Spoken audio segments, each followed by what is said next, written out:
मित्रांनो, शालिनी भक्तिसागरमध्ये तुमचे मनपूर्वक स्वागत आहे।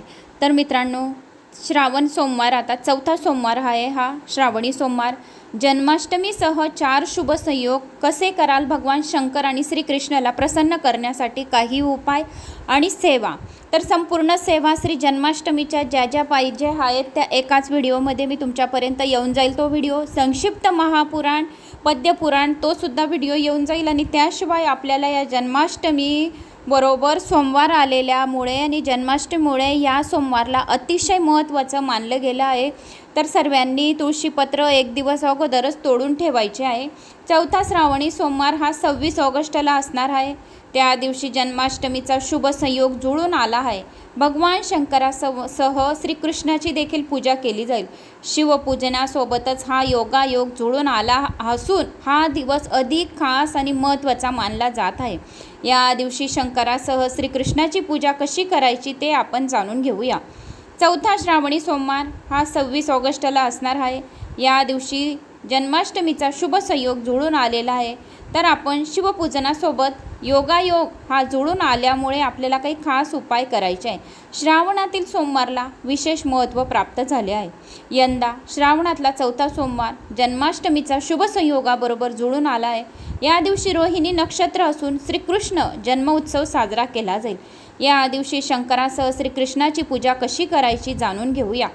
चौथा श्रावणी सोमवार शुभ संयोग 26 ऑगस्टला चौथा श्रावणी सोमवार या दिवशी शशयोग, सर्वार्थ सिद्धी योग, गजकेशरी योग, योगासह धनयोग आणि त्रिग्रही योगांचा शुभ संयोग जुळून आला आहे। या काळात तुम्हाला मानसिक आरोग्याची काळजी घ्यावी लागेल आणि काही विशेष उपाय करावे लागतील। चौथ्या श्रावणी सोमवार शिवपिंडीचे पूजन कसे कराल। श्रावणातल्या चौथ्या सोमवारी शिवभक्तांनी व्रताचा संकल्प करावा, तसेच शिवलिंगावर दुधाचा अभिषेक करावा। यानंतर भगवान शंकरासह श्रीकृष्णाचे ध्यान करावे। ओम सोम सोमेश्वराय नमः या मंत्राचा 108 वेळा तुम्हाला पठण करायचं आहे। ओम सोम सोमेश्वराय नमः या मंत्राचा जप करत करत 108 बेलपत्री शिवलिंगवर अर्पण करायची आहे। 108 जवस तुम्हाला शिवमूठ जव आहे, त्यामुळे 108 जव तुम्हाला शिवलिंगावर अर्पण करायचे आहे। त्याच्याने सुख समृद्धी अखंड सौभाग्याची प्राप्ती होईल। शिवमूठ वाहताना कोणता मंत्र म्हणावा। श्रावणातल्या तिसऱ्या सोमवारी शिवमूठ वाहताना नमः शिवाय शांताय पंचवक्रत्राय शूलिने शृंगी भृंगी महाकाल गणयुक्ताय शंभवे या मंत्राचा पठण करावे। तसेच घरातील शिवलिंगाची विधिवत पूजा करावी। या दिवशी श्रीकृष्णाचे स्मरण करावे। सूर्यनारायणाला जल अर्पण करावे आणि जल अर्पण केल्यानंतर पिवळी फुले, पिवळी वस्त्र, पिवळी फळ आणि पिवळे मिष्टान्न अर्पण करून श्रीकृष्णाची पूजा करावी। विवाह झाल्यानंतर सलग पहिली 5 वर्ष स्त्रिया हे शिवास्त म्हणजे शिवामूठ वाहण्याचे व्रत करतात। श्रावणी सोमवार शिवपूजन झाल्यावर शिवमूठ व्हावी। तर तुम्हाला या दिवशी शिवलिंगावर तुम्हाला शोध अर्पण करायचे, पंचामृत अर्पण करायचे आणि शिवलिंगावर पंचामृतानंतर तुम्हाला ओम नमः शिवाय या मंत्राचा अखंड जप 1001 वेळा तुम्हाला जप करायचा। याच्याने आपण जे काही पूजा पाठ करू तर आपल्याला गोकुळाष्टमीची संपूर्ण पुण्यफळाची प्राप्ती होईल। या दिवशी आपल्याला ओम नमः शिवाय या मंत्रासोबत आपल्याला ओम नमो भगवते वासुदेवाय नमः या मंत्राचा सुद्धा जप करायचा आहे। आणि ज्यांच्या घरात खूप काही भांडण वगैरे चालू असेल, कलह असेल, त्यांनी हवन करायचा, छोटंसा घरच्या घरी हवन करायचा। तर त्या हवन करताना तुम्हाला कोणता मंत्र बोलायचा आहे। ओम नमो भगवते वासुदेवाय प्रणतक्लेश नाशाय गोविंदाय नमो नमः प्रत्येक आहुती परात तुम्हाला हा जप करायचा आहे आणि घरातील क्लेश नाहीसे करायचे। गोकुळाष्टमी सोमवार असल्यामुळे आपण जर हवन केले तर आपल्यावर महालक्ष्मीसुद्धा प्रसन्न होईल आणि 7 जन्माचे दुःख दारिद्र्य दूर होईल। त्यासोबत आपल्याला वसुदेवम वसुतम देवम कंसचानूर मर्दनम देवकी परमानंदम कृष्णम वंदे जगद्गुरुम तर ह्या मंत्राचा सुद्धा आपल्याला 108 वेळा जप करायचा आहे। असे काही मंत्र स्तोत्र पठण केल्याने भगवान श्रीकृष्णाची आणि भगवान शिवाची आपल्यावर कृपा प्राप्त होईल। तर महादेवाची श्रावणातील शेवटच्या सोमवारी अशी पूजा तुम्ही करा। महादेवाला प्रसन्न करण्यासाठी तर सकाळी लवकर उठून महादेवाच्या पूजेसाठीचा संकल्प घ्यावा. पंचांगानुसार दिलेल्या शुभ मुहूर्तावर शिवमंदिरात जाऊन किंवा घरी शिवलिंगाची पूजा करावी. पूजा झाल्यावर शंकराच्या पिंडीवर गंगाजल आणि दुधाचा अभिषेक करावा. महादेवाला चंदन, पांढरी फुलं, बेलपत्र, धतुरा, भस्म, फुलाची माळ अर्पण करावी आणि याशिवाय मध, फळे, मिठाई, साखर, धूप, दिवा अर्पण करावा. नंतर शिवचालीसा, सोमवार व्रतकथा पाठ करावा. सगळ्यांच्या शेवटी शिवलिंगासमोर तुपाचा दिवा लावून शंकराची आरती करावी. आता आपण 12 ज्योतिर्लिंगांचे स्मरण करूया आणि दुर्गा अष्टमीची व्रतकथा ऐकूया. 12 ज्योतिर्लिंगांचे नामस्मरण: श्री सौराष्ट्र सोमनाथांचं, श्रीशैल्ये मल्लिकार्जुनम, उज्जैनियम महाकाल ओंकार ममलेश्वर, परल्यम वैद्यनाथांचं, डाकिनियम भीमशंकरम, सेतुबंदे रामेश्वरम, नागेश्वरम दारुकावने, वाराणसी विश्वेश्वम, त्र्यंबकम गौतमी तटे, हिमालये तु केदार, कृष्णेश्वर शिवालय, एतानि ज्योतिर्लिंगानि सायं प्राप्त पठेत नर, सप्तजन्म कृतं पाप स्मरण विनयेष्यति. 12 ज्योतिर्लिंगांचे नामस्मरण जर स्मरण केल्याने, श्रवण केल्याने आपले मोठी मोठी पर्वतासारखी पापे सुद्धा जोडून दूर होतात, भस्म होतात आणि आपल्याला शिवलोकाची प्राप्ती होते. तर आता आपण दुर्गाष्टमीच्या व्रतकथेला सुरुवात करूया. श्री गणेशाय नमो नमः. हे कामदेव अर्थात मदनाला जाणणाऱ्या, मनमोहना, मदमत्सरूपी भयंकर अरण्याला जाळून टाकणाऱ्या, पर्वताचा जावई असणाऱ्या गंगेला आपल्या जटेत धारण करणाऱ्या गंगाधरा, कर्पूरगौरा, विषाचे प्राशन केल्यामुळे ज्याच्या अंगाला निळा निळा रंग आलाय असे हे महेशा, दुष्ट आणि बलाढ्य राक्षसाचा नाश करणाऱ्या, त्रितापाचे हरण करणारा, सर्व भक्तांचा प्रिय सखा असा जो शंकर, त्याचे गुणवर्णन करायला माझ्याजवळ शक्ती नाही. जे आपल्या मनात विषय सुखाची इच्छा करून तुझी पूजा करतात त्यांना त्यांच्या मनातील इच्छित विषय पदार्थ तू मिळवून देतोस आणि मग तुझ्याकडून त्यांचे खरेच ध्यान लागते. त्यामुळे ते आपोआप विरक्त होतात आणि स्वतःसाठी निर्वाण पद प्राप्त करून घेतात. सोमवार, शिवरात्र आणि प्रदोष ही व्रते विधिवत करून अनेक स्त्रीरूप पूर्णपणे मुक्त झाले आहेत. शौनिक ऋषी व इतर जमलेल्या लोकांना सूत म्हणाले, मी आता एक गोष्ट सांगतो, ती लक्ष देऊन ऐका. पूर्वी आर्यवर्तात चित्रवर्मा नावाचा एक राजा राज्य करीत होता. पूर्वीच्या नलराजा किंवा सत्यवती हरिश्चंद्र राजाप्रमाणे तो अतिशय पुण्यवान होता. तो गोब्राह्मण प्रतिपालक सुद्धा होता. तो आपल्या प्रजेचे अतिशय प्रेमाने पालन करीत होता. शत्रूला मात्र त्याची नेहमी फारच भीती वाटत असे. भगीरथीप्रमाणे तो फार प्रयत्नशील होता. तसेच मारुतीप्रमाणे खूप बलवान, स्मररंगनाथ, भार्गव आणि कर्णाप्रमाणे अतिशय दानशूर होता. शंकर आणि विष्णू अशा दोघांचीही तो नेहमी भक्ती करीत असे. त्याला त्याच्यासारखे शूर असणारे अनेक पुत्र होते, पण कन्या मात्र नव्हती. मुलीसाठी त्याने देवांना अनेक नवस केले होते. त्यामुळे त्याला एक सुंदर मुलगी झाली. ती इतकी सुंदर होती की आता तिला कुणाची उपमा द्यावी तेच कळत नव्हते. कलंकाशिवाय चंद्र जसा दिसेल तसे तिचे मुख गोल व नयन मनोहर होते. विधात्याने त्रैलोक्यातील सगळे सौंदर्य एकत्र करून त्यापासून तिला घडवले आहे असे सर्वांना वाटत होते. तिच्या जन्माच्या वेळी राज्यातील अनेक श्रेष्ठ ब्राह्मण राजवाड्यात जमले होते. तिची अचूक जन्मवेळ पाहून पत्रिका मांडून एक विद्वान ब्राह्मण म्हणाला, पृथ्वीची स्वामिनी होण्याचे सुयोग या कन्येच्या कुंडलीत आहे. ती खरोखरच 10,000 वर्ष या पृथ्वीवर राज्य करेल. हे त्याने सांगितलेले भविष्य ऐकून राजा मनामध्ये फार खुश झाला. त्याने जमलेल्या ब्राह्मणांना ते सर्वजण तृप्त होतील इतके धन धान्य दान केले, अलंकार दिले, उत्तम प्रकारची वस्त्र दिली. मुलीचे बारसे मोठ्या थाटामाटात साजरे झाले. रूपाची सीमा या कन्येपाशी झाली. म्हणजे हिच्याहून सुंदर स्त्री आज दुसरी या पृथ्वीवर नाही असे ठरले. म्हणून राजाने तिचे नाव सिमितिनी असे ठेवले. सर्वत्र अतिशय आनंद चालला असताना एक पंडित म्हणाला, सांगितलेले सर्व भविष्य खरे आहे, पण सिमितीनेच तिच्या 14व्या वर्षी विधवा योग येणार आहे, वैधव्य योग येणार आहे. तो काहीही करून टळला पाहिजे.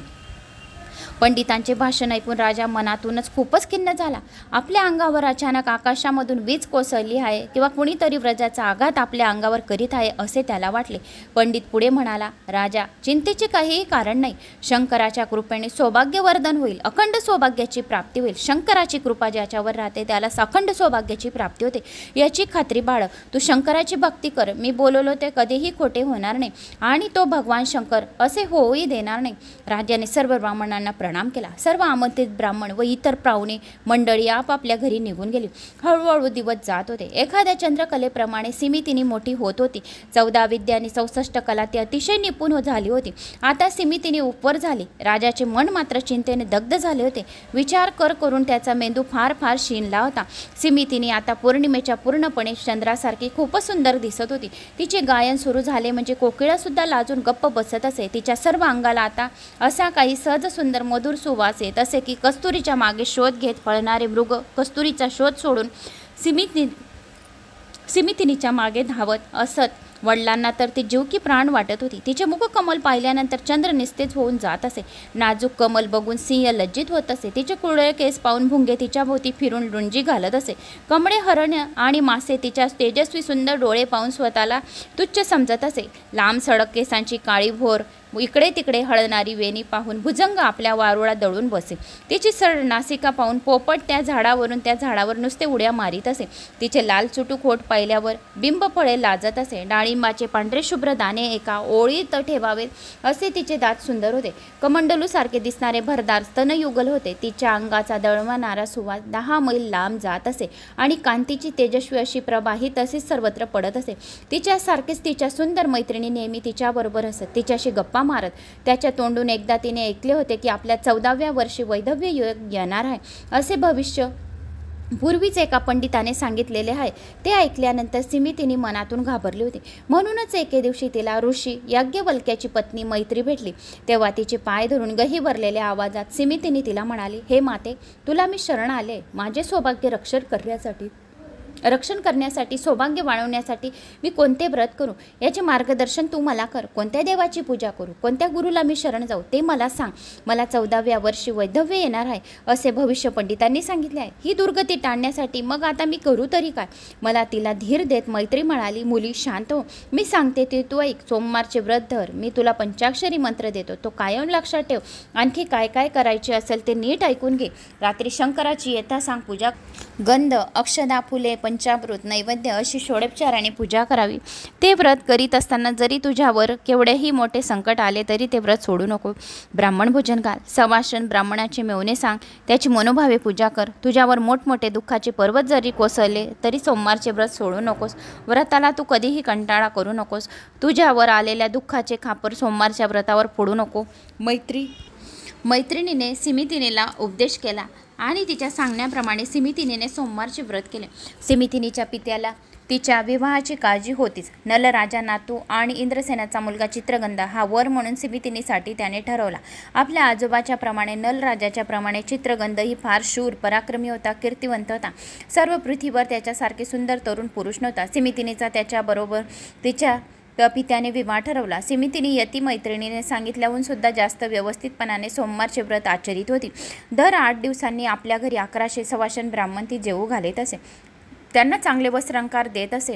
घरी किंवा दारात आलेल्या अतिथीला अन्नदान करीत असे. यथासांग आणि मनोभावे शिवपूजन करीत असे. दर सोमवारी रात्रभर न कंटाळता जागरण करीत असे. तिने आपल्या नगरीला रत्नखचित शिवमंदिरात एक सुंदर शिवलिंग स्थापले होते आणि पूजा विधीत करून काही कमी पडू देत नसे. शिवाला अभिषेक केला की सर्व पापांचा नाश होतो. त्याला गंध, अक्षदा, फुलांच्या माळा वाहिल्या की स्त्रीचे सौभाग्य अखंड राहते. शिवापुढे धूप झाला की अंग सुवासिक बनते. शिवापुढे दिवा लावला की दिवा लावणाऱ्याचा वंश वाढतो, त्याचे आयुष्य दीर्घायुष्य होते. शिवाला नैवेद्य दाखवला की त्याच्यावर लक्ष्मी प्रसन्न होते. शिवाला विडा ठेवला की 4 पुरुषार्थ मेल्यासारखे होतात.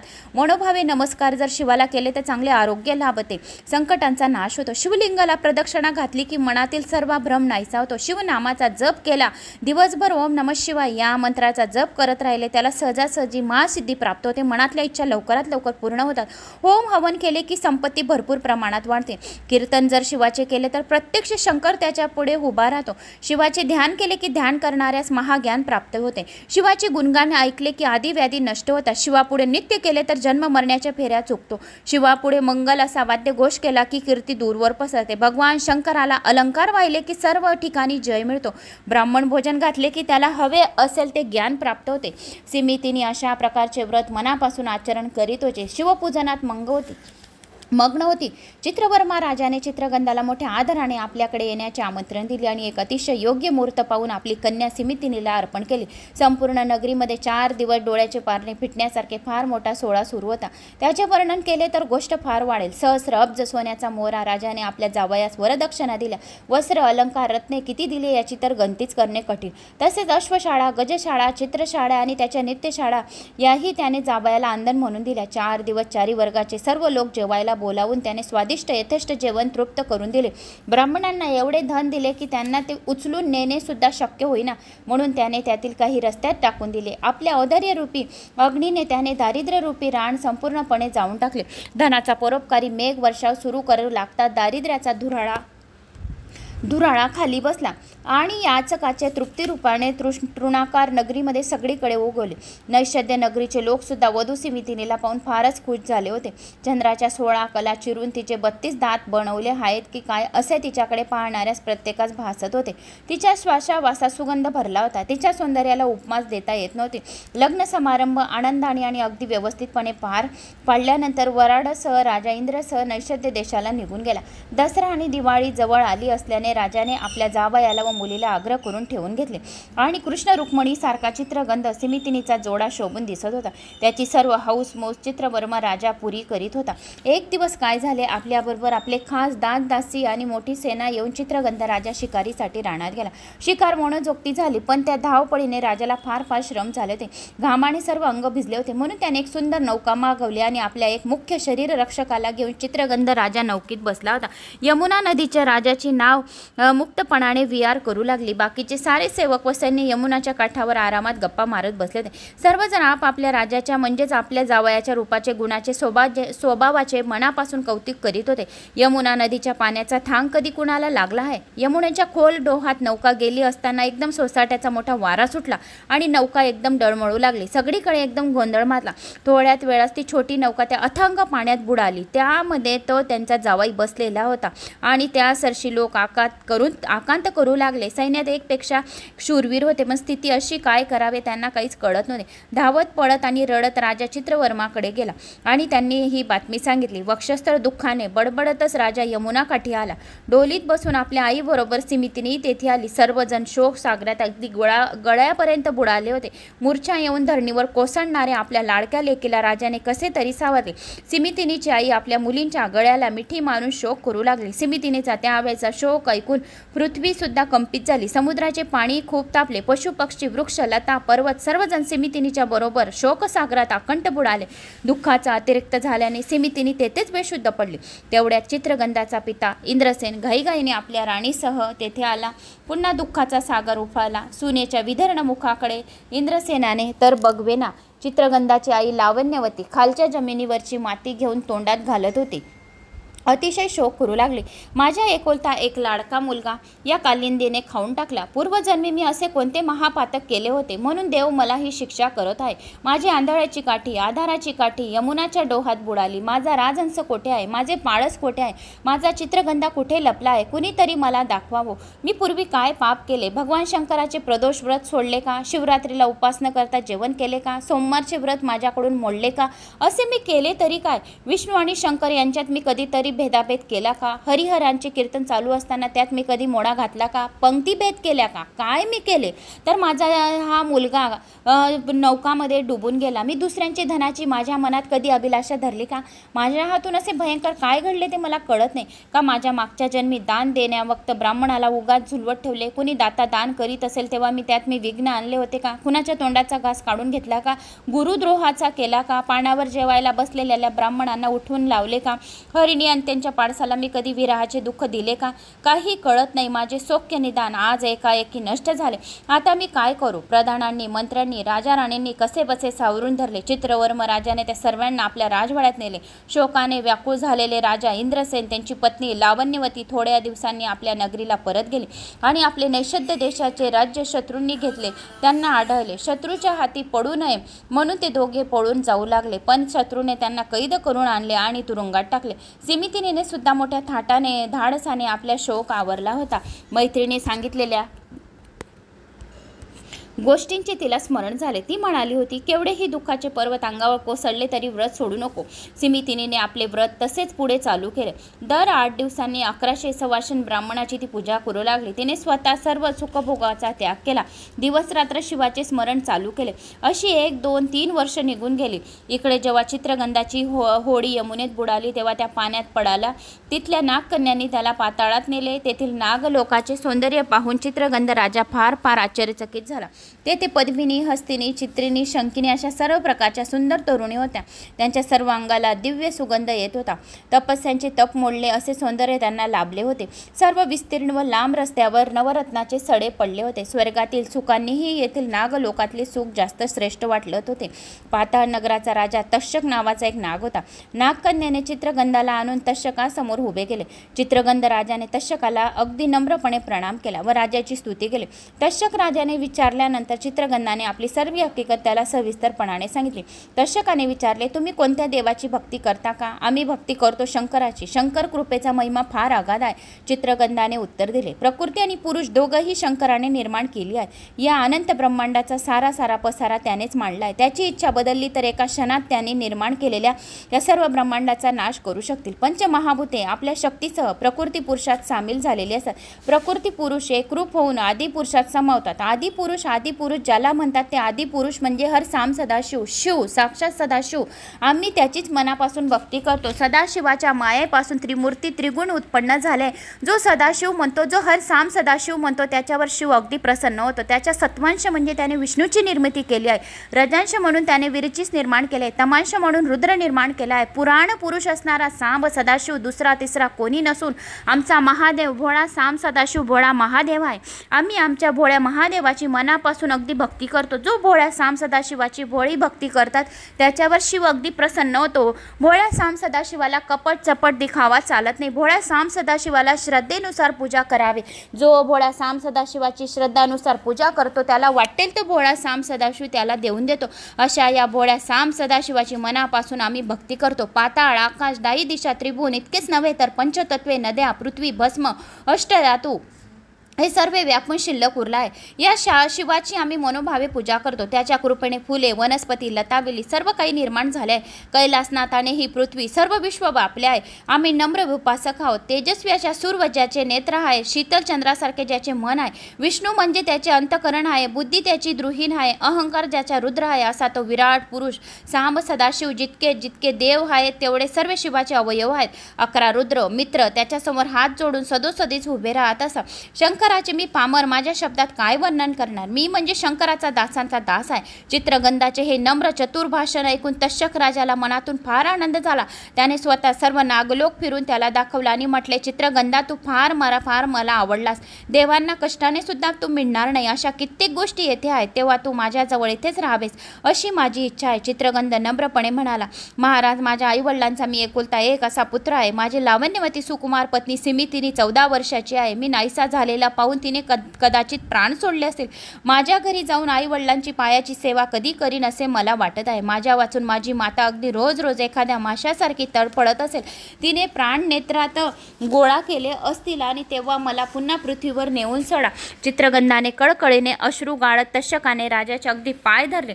तक्षक राजाने त्याच्यावर प्रसन्न होऊन त्याला अपार धन दिले आणि वस्तू दिल्या. त्याचबरोबर 12 सहस्र नागाचे बळ त्याला दान केले. जेव्हा तू अडचणीत असशील किंवा तुला माझी गरज लागणार असेल तेव्हा माझे स्मरण करशील, तेव्हा मी तुझ्या जवळ येईन असे आश्वासन दिले. पृथ्वीनं मिळणारी रत्ने, चिंतामणी, सप्रेम भेट दिली. भेट मिळालेल्या सर्व वस्तू एकत्र बांधल्या तर त्याचे पर्वता एवढे मोठे गठोडे केले. राक्षसाच्या डोक्यावर भले मोठे गोठडे ठेवून एका नागाच्या फणीवर बसवून पाण्यामध्ये तक्षक राजाने त्याला यमुनाच्या तीरावर आणून सोडले. नेमके त्याच वेळी सिमितिनी यमुनेच्या स्नान करण्यासाठी नदीकाठी आली होती. दोघेही एकमेकांकडे अगदी टक लावून पाहत होते. एकमेकांशी पण बोलत मात्र कुणीच नव्हते. त्याने सिमितिनीला आपली ओळख करून दाखवली. चित्रगंध राजा आता पूर्वीपेक्षा फारच तेजस्वी दिसत होता. त्याच्या मस्तकावरच्या मोत्यांच्या माळा तेजाने चमकत होत्या. मोठमोठ्या पाणीदार टपोऱ्या मोत्यांची माळ त्याने आपल्या गळ्यात घातली होती. तिच्या कमरेचा कंबरपट्ट्यावर पाचूंनी सुंदर नक्षीकाम केले होते. त्याच प्रकारे धरणीवर पडणारा असा तो हिरवागार प्रकाश पाहून कोवळ्या गत्ताच्या आशेने हरणे तिकडे येत होती. अंगाला चंदनाचा सुवास होत होता. अगदी अवंती भवती भुंगे गुजारत करीत होते. चित्रगंध राजा असे एकटक पाहून तिचे मन तृप्त करीत होते. टक लावून सिमितिनीकडे त्याच्याकडे पाहत होते. चित्रगंध तटस्थ राहून तिच्याकडे पाहत होता. स्वर्गातील रंभा उर्वशीने जिचे दास्य करावे अशी ती अत्यंत लावण्य सुंदर दिसत होती. तिच्या अंगावर अलंकार मात्र नव्हते, डोळ्यात काजळ नव्हते. चिंतेने तिचे शरीर खूप खूप क्रुश झाले होते. ग्रहण काळाला चंद्राला राहूने घासावे तशी तिची कोमलांगी काळवंडलेली दिसत होती.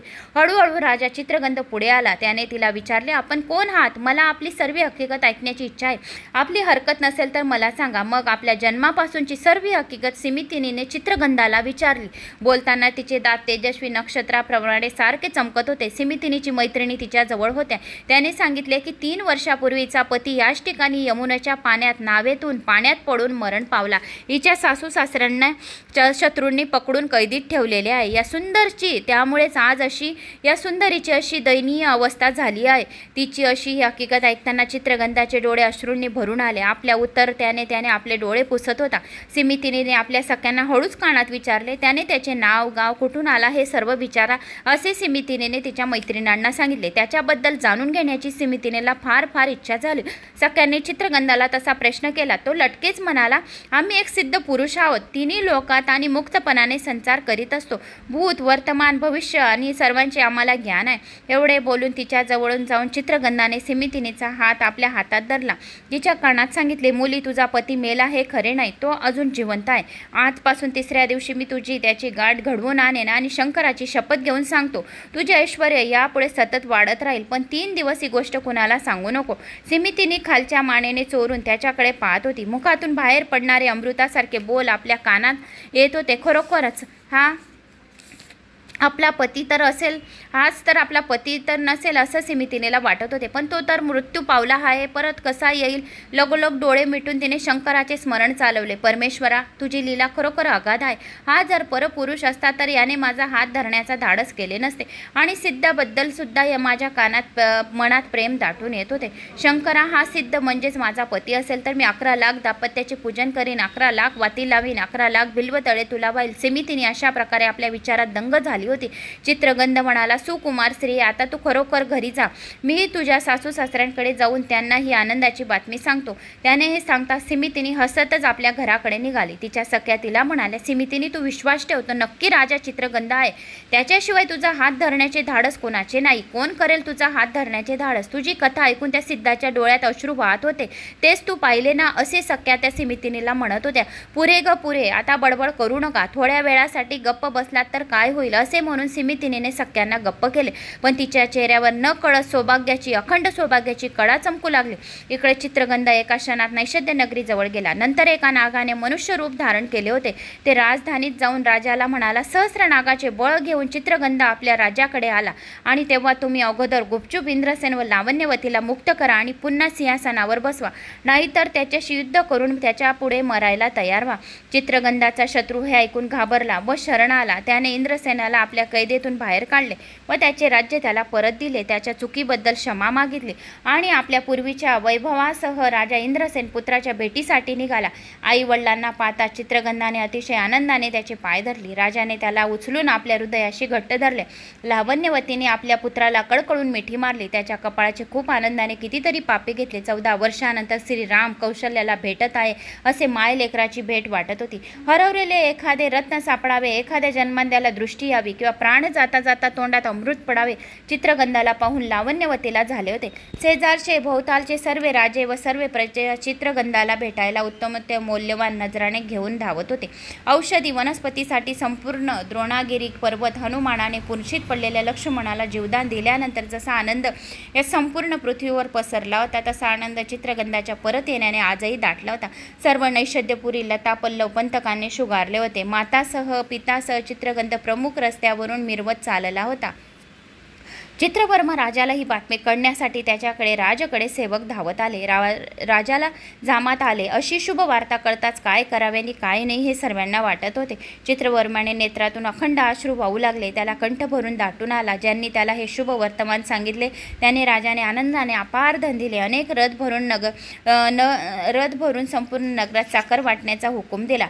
सर्वत्र मंगल वाजले वाजू लागले. राजाने आपल्या खजाना सर्वत्र उघडा केला व त्याला जे जे हवे असेल ते घेऊन जावे लागले असे सांगितले.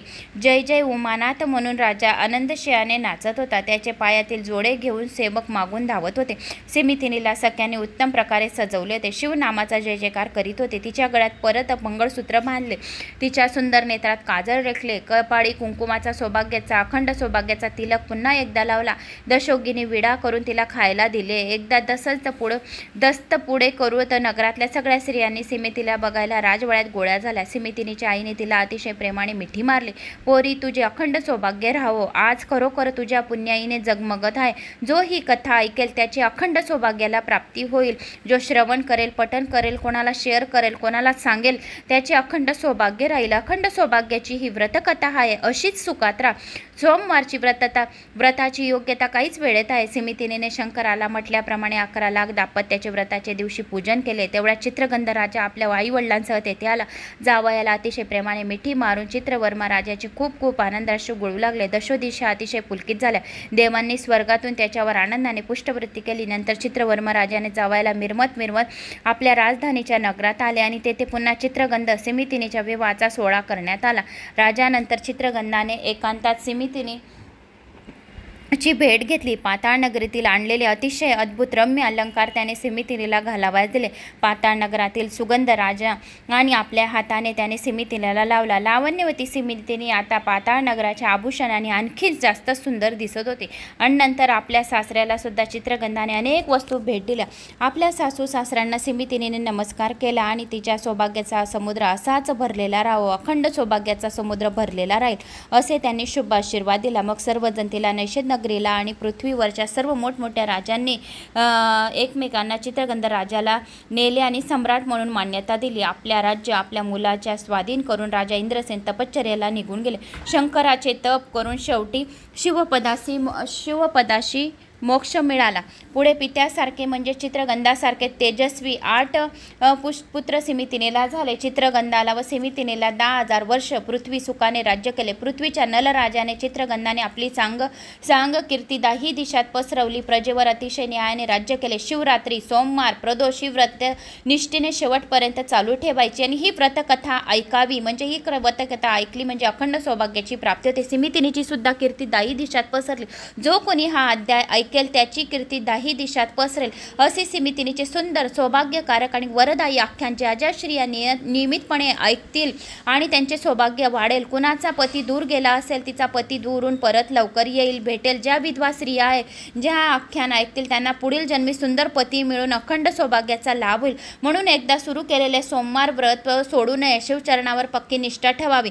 हे आख्यान ऐकणाऱ्यावर एखादा मुलगा हरवलेला पुन्हा परत मिळेल. आख्यान ऐकणाऱ्यास आयुष्य लाभेल, आरोग्य लाभेल, ऐश्वर्य वाढेल, ज्ञानाची प्राप्ती होईल, विद्याची प्राप्ती होईल, धनाची प्राप्ती होईल.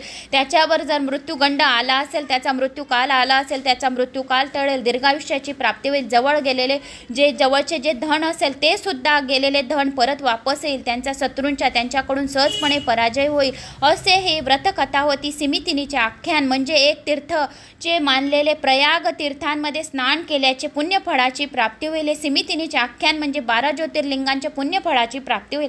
भक्तिरूपी माघ मासात या स्नान करावे लागेल तर सर्व नष्ट होतील त्यांचे पापे. अतिशिवपद त्यांना प्राप्त होईल. सिमितिनीचे आख्यान म्हणजे एक अमृत आहे. साक्षात अमृत प्राशन केल्याची पुण्यफळाची प्राप्ती होईल. फक्त सज्जनांनी पाहावे. जो निंदा करतो त्याने हे आख्यान ऐकू नये. जो राक्षस तापट आहे त्याने ही कथा ऐकू नये.